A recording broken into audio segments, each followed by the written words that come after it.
Ladies, gentlemen, welcome back to the channel. Today I'm going to be reviewing my Smith Wesson Model 60 revolver.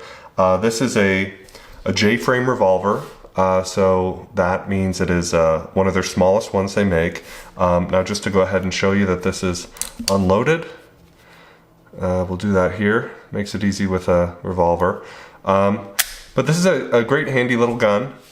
This is what I actually carry most of the time, just due to the fact that it's so small, and at the moment I only have a Glock 19 as well, so that's a little bit bigger and a little bit too big for, you know, everyday concealed carry. But this is chambered in .357 Magnum. The nice thing about that is that it will also you know, hold 38 Special plus P or 38 Special. The plus P designation just means it has a little bit extra powder. It's a little hotter of a round. So I typically carry it with 38 Special plus P. You know, this gun has the rubber grip, but it does still kick quite a bit, with especially with the .357 Magnum. That could actually you know, that stings your hand a little bit sometimes. So just to show you the difference between .357 Magnum and 38 Special plus P, this is both these are both Hornady ammunition. This one with the silver case here is 38 Special plus P, and the one with the brass case is .357 Magnum. So you see with both of these rounds, they both have the same size bullet, but the .357 Magnum has a slightly longer cartridge, and that's just because it holds more powder. So it's definitely a hotter round. It shoots faster, has more recoil, louder, etc.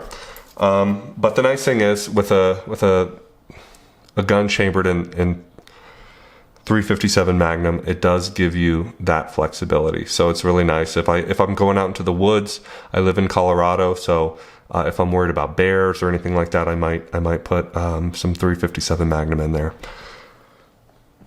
All right, so you know, just like any other revolver, it's a pretty simple operation, and you know, a lot of people think that is one of the benefits of a revolver.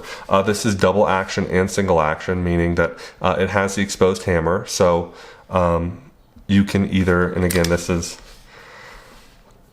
unloaded, but you can either fire in double action, meaning just pulling the trigger, which will pull the hammer back and fire the gun. You can do that in succession, or you can go ahead and cock the hammer back. You'll see it pulls the trigger back in this rearward position, and then it's much easier to just lightly touch it and shoot the firearm. So if you're looking to make a more accurate shot, I would definitely pull this back and do single action.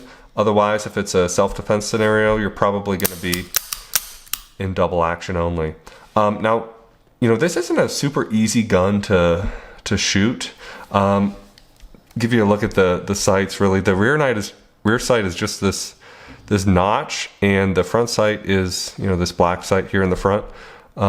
So you kind of really have to line it up, and it's just hard to shoot. So the double action is obviously a pretty heavy trigger pull, and so just with the size of this firearm, it can be a little tricky to keep it stable when pulling that trigger. But again, this gun only has 5 shots in it, and so it's, you know, really not an offensive pistol. It's a defensive pistol, and for what it is, it's great. You know, it has 5-shot capability, solidly built. I've never had any issues with it. It does have, unfortunately, that locking hole. Some people call it the Hillary hole, which is kind of funny. But yeah, for what it is, it's a great gun. I carry it all the time. I have a little, you know, inside the waistband holster I carry it in. If I go hiking or something, I'll have it on a outside the waistband holster typically. But yeah, I hope you enjoyed the review. If you have any questions about it, leave them in the comments. I'll get back to you. But I've enjoyed this gun. I've enjoyed carrying this gun. I think it's you know, a good looking firearm. It has nice lines on it, and yeah, it's fired every time I've ever pulled the trigger. So if you like this video, please like and subscribe, and leave a comment if you have any questions. I'm always happy to answer them, and hope you have a great rest of your day. Thanks for watching, and God bless. Thanks.